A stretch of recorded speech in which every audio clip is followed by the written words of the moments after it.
My husband, M39, has thrown me, F27, under the bus to his family with his silence and complete lack of a spine. How do I salvage this? My husband Owen and I have been trying for a baby for years with no luck. I would be happy to adopt, but Owen's family is against it and has influenced my husband to also be against it.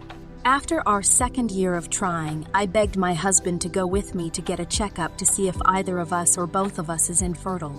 He was strongly opposed to this, as all the men in his family are extremely fertile, but eventually gave in, and as it turns out, his sperm count is extremely low. He was heartbroken, as was I, and we both got therapy. After a year of no longer trying, I got pregnant but lost the baby, and we were devastated. Owen blamed himself and proposed that we start the process of getting into a family planning center for a sperm donor, which I agreed to.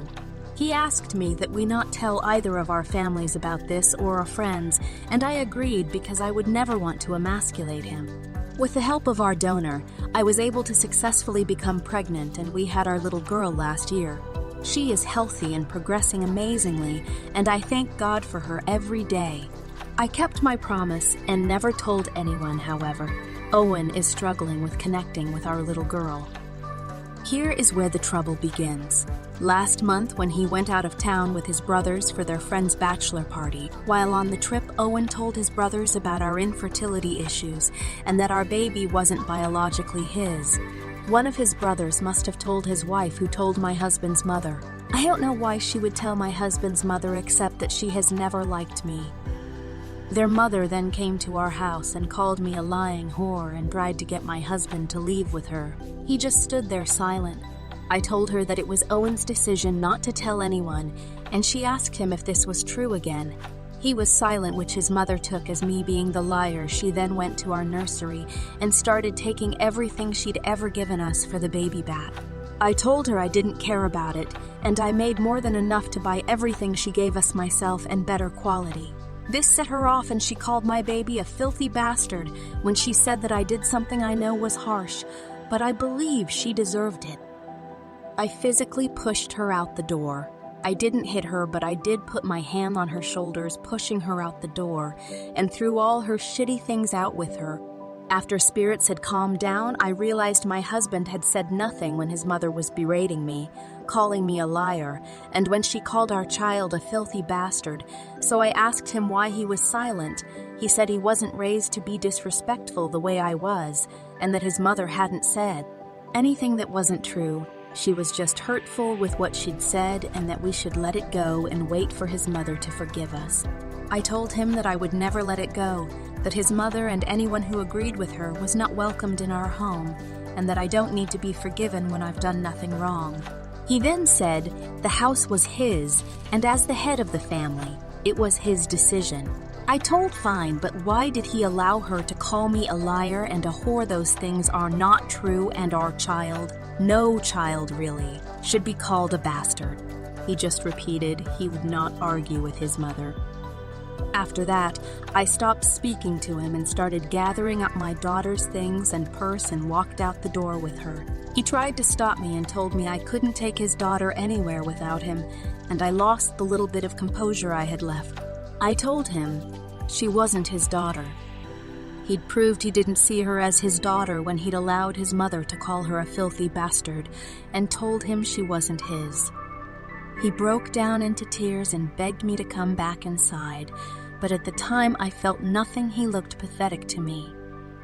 I've taken my baby with me and gone back home to my parents, and finally told my family the truth, which feels so good.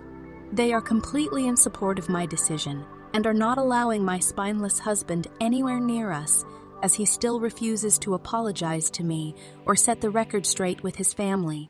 However, I told the sister-in-law that I was close to the truth, and she told the rest of his family. Half of his family is understanding, while the other side is on his mother's side, but they all are mad at my husband. I need time to cool down, but I know eventually my husband and I need to figure our marriage out. One thing is for certain: I will not return to his house until he apologizes to me and promises to protect me and his daughter fiercely. I want to see this in action form, starting with him telling his mother what she did was wrong and banning her from coming to see us until she asks for my forgiveness. We were also planning on having more children as he wants a big family, but that is off the table as I don't believe he is ready, and we both need to get back into therapy. Update. I want to start by thanking those who were so kind. Your words of encouragement and advice were greatly appreciated. Here's my update. Apparently, after I left my husband's house, my Mile, Bill, and Sil accused me of cheating. I'd already begun speaking with a lawyer after Owen refused to tell the truth to his family, but knowing he let them tell other people I cheated is like getting punched in the chest. I'm now renting a nice 2-bedroom apartment. My siblings and their partners have helped me furnish it, and my top priority is ensuring my baby has everything she needs. Currently, I'm working to create a cozy nursery for her and hiring a nanny. Facing the end of my marriage is terrifying, but I'm learning to accept my new reality. When I notified Owen I was going to file for divorce, he started calling and messaging nonstop. His messages ranged from begging me to come home, telling me he will tell the truth and get therapy again, begging to see our baby, and then threatening to drag me home.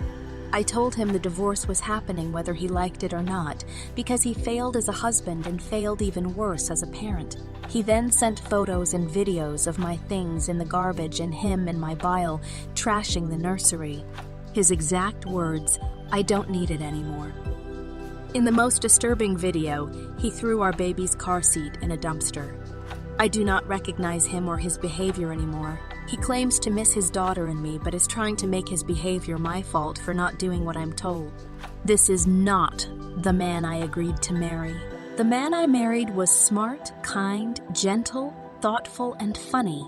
But this vileness from him was waiting for me the moment I didn't obey and take the disrespect from his family to save him from the humiliation of his infertility.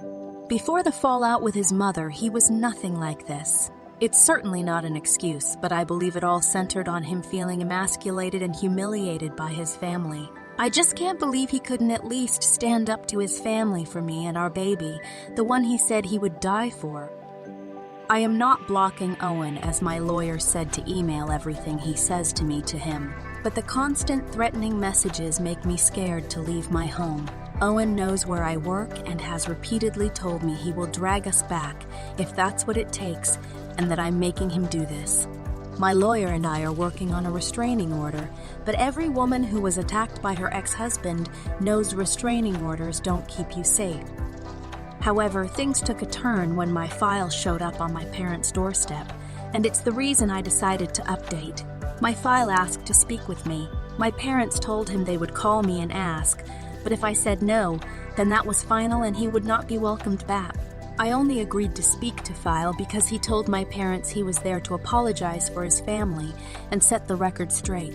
My dad called me as my file was blocked from calling me, and when I picked up, my file immediately apologized for his wife's behavior.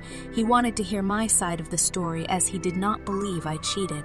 I thanked him. I was never close to File, but we've always been civil, and let him know, of course, I did not cheat. I told him of his son's infertility and that Owen proposed we get a donor.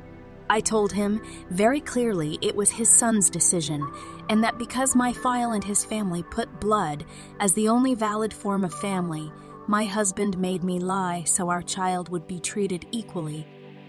After I finished, my file seemed stunned. He was quiet for a while, then asked if his wife and son could come over and see my daughter in person as they missed us and were ready to be a family again, but I told him no. File then asked if there was anything Owen could do to fix the marriage, and I again told him no. Phil tried to say I was being unfair, but my dad stepped in and said Phil was overstaying his welcome. Before I hung up, I told File that his son was sending me abusive messages daily, and if he truly was sorry, then he should make his son stop. Then I hung up. My parents said my file was irritated that I did not respectfully say goodbye or give Owen a chance to save his marriage, but left with little fuss after my parents laid into him about raising his swine of a son to threaten his wife and child. Telling his father must have worked because I haven't gotten a single message from Owen since then. I do not want anything from my stopbox, not child support, not alimony, not the house, or any of his other assets. I just need him to agree to the divorce and give up his parental rights so my little girl can grow up with a family who loves her unconditionally. I have a good degree and a great job. My child and I will be fine without him. Owen's lawyer has made it clear they're going to fight us for full custody, and my stopbox has significantly more money than me. But my lawyer is confident in our case, and I trust them. Today, my Mile has been trying to contact me as she wants to be in my daughter's life and is saying she is ready to accept her as she is. As if my daughter needs to be accepted by her. If it's up to me, their whole family will never see us again.